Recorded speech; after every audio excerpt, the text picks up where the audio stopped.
এক ছেলে শহরে কাজ করতে গিয়ে কাজেই ব্যস্ত হয়ে গেল। মা বাবার খোঁজ খবরটুকুও রাখতো না।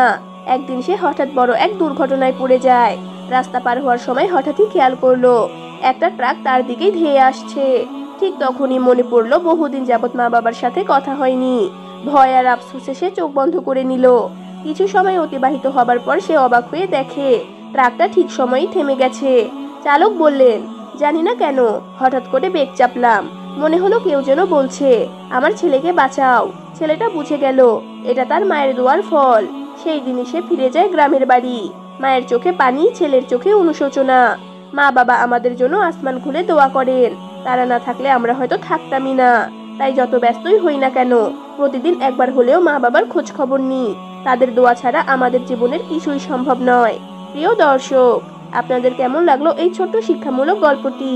যদি ভালো লাগে তাহলে ভিডিওতে লাইক, কমেন্ট, শেয়ার করুন এবং চ্যানেলটি সাবস্ক্রাইব করতে একদমই ভুলবেন না।